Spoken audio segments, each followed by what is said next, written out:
Cuando en las sesiones pasadas hablé del muralismo, incurrí en un par de hábitos que son frecuentes, aunque son cuestionables, y debo corregir.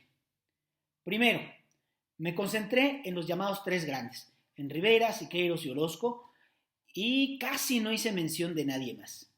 Y bueno, hay muchos muralistas también interesantes. Segundo, la historia del siglo XX y no se diga la anterior han hecho poca justicia al arte hecho por mujeres. Y el machismo, ya de por sí implicado en el muralismo, dado el estrecho espacio que concedían a las mujeres dentro del movimiento, pues se vería mucho más acentuado si pasamos de largo por los ejemplos de arte de mujeres muralistas. Tercero, creo que no insistí suficiente en que alrededor del muralismo hay un conjunto más amplio de movimientos que incluyen a pintores de caballete, a escultores, grabadores, fotógrafos. Es todo un movimiento artístico nacionalista, aunque no todo es de corte estrictamente nacionalista, y que claro, que tiene como referente al muralismo, pero no se limita a él. Este video tiene justo esa estructura, y presentaré, aunque sea de un modo muy breve, ejemplos de muralistas mujeres y otros muralistas. Ejemplos de la Escuela Mexicana de Pintura y de Escultura, ejemplos de movimientos de gráfica y la presencia de la fotografía para mostrar de modo más abierto el ambiente artístico de esa primera mitad del siglo XX. Y bueno, como hice una visita al Museo de Arte Moderno, quisiera también mostrarles algunas imágenes de ello que nos quedan muy bien para revisar el tema. Empecemos con las mujeres muralistas. La historiadora Dina Komisarenko escribió en 2017 un libro sobre muralistas mujeres, donde habla de 23 artistas. Si quieren saber de todas ellas, busquen el libro que se llama Eclipse de 7 lunas, mujeres muralistas de México. Aquí voy a mencionar solo alguna de ellas. La primera, Aurora Reyes, que es quizá la primera muralista mexicana. Aurora Reyes nació en Chihuahua. Pintó murales y obra de caballete, pero era también poeta y activista política, militante del Partido Comunista Mexicano. Fue maestra y dirigente sindical. Fue, como las mujeres liberales de su época, promotora de los derechos de las mujeres y especialmente de su participación política y en pro del voto femenino. Su primer mural, pintado en 1936, llamado Atentado a las maestras rurales, muestra a una maestra golpeada por un grupo de personajes que representan a la reacción frente a las reformas al artículo 3 de la Constitución que fueron hechas en 1934 y que buscaban una educación socialista y laica.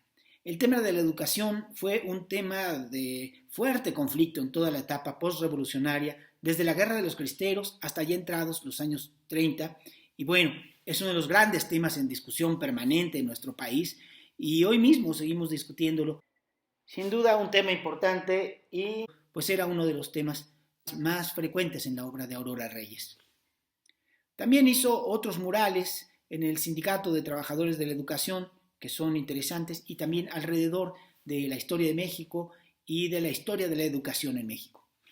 Había dicho que la primera muralista mexicana era Aurora Reyes, pero bueno, antes las hermanas Greenwood, Marion y Grace Greenwood, habían pintado ya en el mercado Abelardo Rodríguez un mural magnífico, junto con otros muralistas. Ellas son estadounidenses, por eso dije que la primera muralista mexicana es Aurora Reyes. Las dos hermanas Greenwood habían venido a México atraídas por el movimiento artístico y eran cercanas de Pablo Higgins, que también era muralista. A mí en lo personal me gusta especialmente el mural de Marion Greenwood, que se llama La industrialización del campo, donde muestra el proceso de producción y distribución de los productos del campo. Tengo algunas reservas con ella, pero no por esa obra, sino porque años después calificó a este trabajo y al muralismo en general como un movimiento demasiado inclinado a la propaganda y por lo tanto, desde su punto de vista, contrario a los intereses del arte. Es decir, abjuró de sus obras pictóricas, pero eso no quita que su mural sea una obra magnífica y se puede visitar en el mercado Abelardo Rodríguez. Les recomiendo ir y además hay muchos otros murales, interesantes todos. Hace unos pocos días se cumplió el aniversario del nacimiento de María Izquierdo. La quiero nombrar aunque no haya podido pintar el mural que ella habría querido, de manera que no es una muralista prolífica, pero sí una gran pintora de caballete muy prolífica y también, como muchas mujeres artistas de su época, una luchadora por los derechos de las mujeres.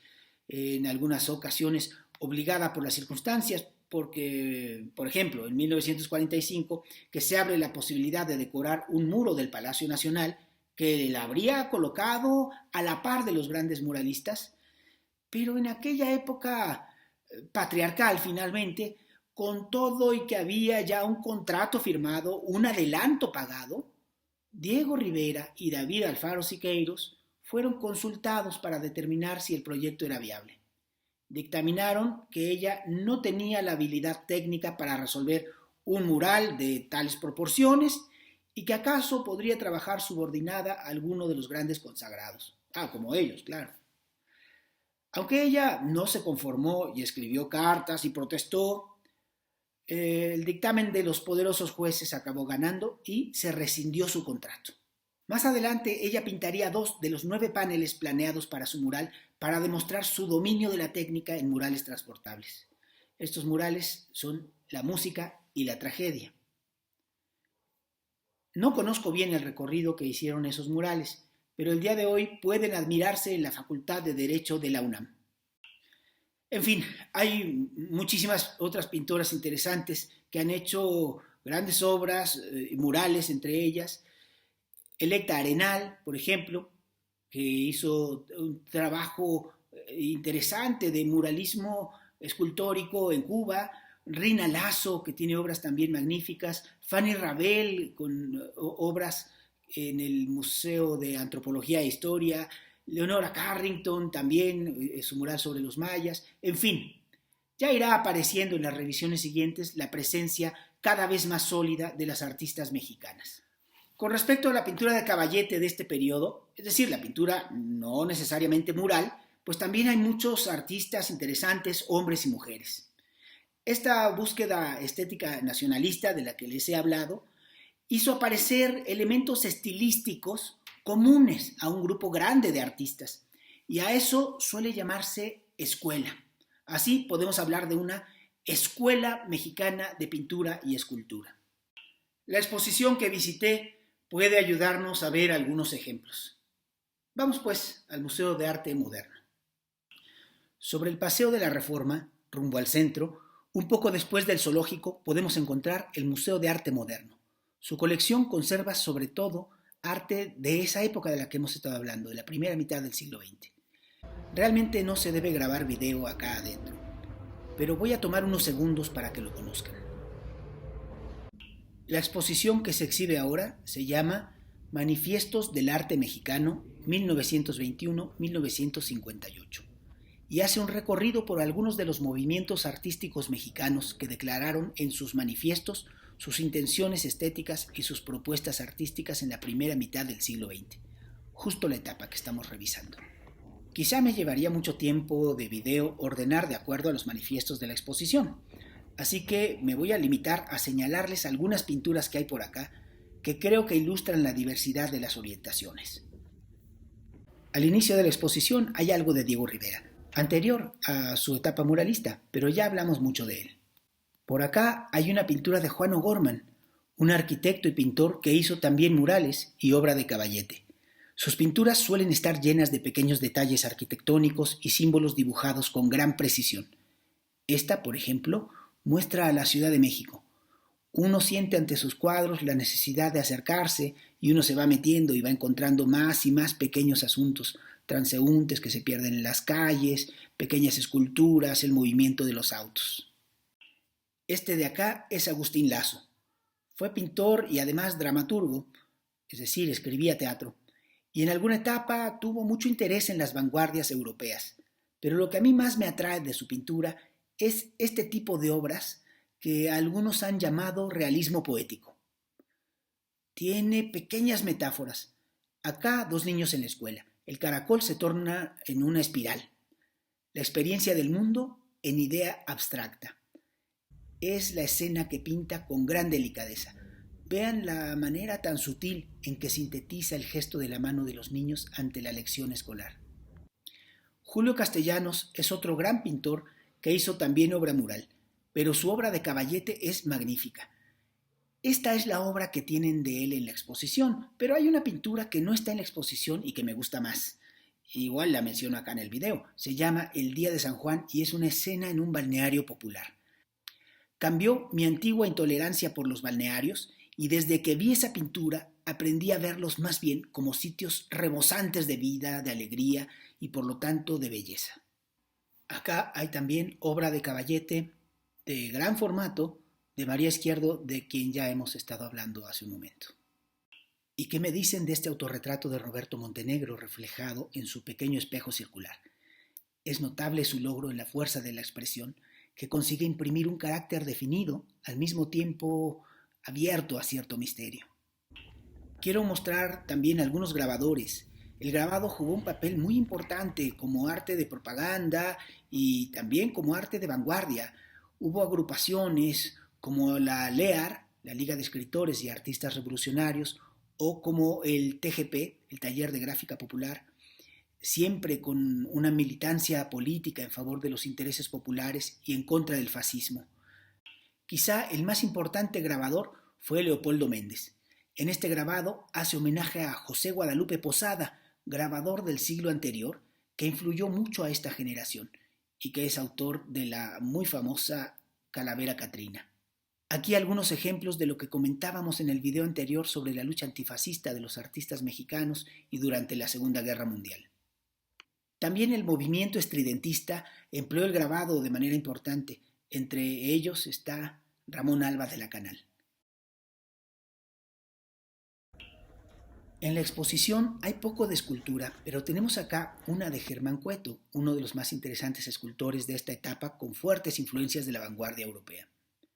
Pero en el jardín del museo hay muchas esculturas interesantes, de periodos quizá más recientes, pero dan cuenta de la fuerte presencia de la escultura en México y además es una bonita caminata. Pero allá afuera del museo, en otra zona de Chapultepec, hay un ejemplo de uno de los mejores escultores mexicanos, que fue Luis Ortiz Monasterio. Quizá hayan pasado por ahí y es el monumento a Nezahualcóyotl, el rey poeta de Texcoco. Es todo un conjunto arquitectónico escultórico, constituido por una fuente rodeado de bajorrelieves y por una escultura de el rey poeta. Otro escultor magnífico sería Mardonio Magaña, apoyado en algún momento por Diego Rivera, quien lo impulsó para que pudiera dar a conocer las tallas en madera y piedra que realizaba, casi siempre mostrando escenas de la vida campesina y de temas populares. Y por supuesto, mencionar dentro de la escuela mexicana la presencia de algunos fotógrafos como Manuel Álvarez Bravo, o Lola Álvarez Bravo, o Katy Horna, en fin. Quise hacer solo una revisión breve, y es que si me afano por mencionar a todos los artistas plásticos que fueron brillantes en este periodo, nunca acabaré porque la lista es muy larga. Me han faltado muchísimos. No sé si ustedes imaginaban que nuestro país tuviera esa cantidad de excelentes pintores y escultores. Algunos museos están abiertos, pero no sé si recomendarles ir. Estamos tratando de salir lo menos, pero cuando todo esto pase, espero que tengan curiosidad por ir a ver sus obras a los museos de arte, que hay muchos y magníficos en la Ciudad de México. Sé que ustedes van a hablar de algunos de estos artistas y eso me descarga un poco de culpa. Estoy seguro que lo van a hacer muy bien y va a complementar lo que aquí hemos estado platicando con tanta prisa y con brevedad. Y por aquí acabamos. Hasta la próxima. Cualquier duda o comentario me escriben y por favor ya suban sus videos que estoy ansioso de verlos. Estoy seguro que vamos a tener muy buenos resultados. Hasta luego.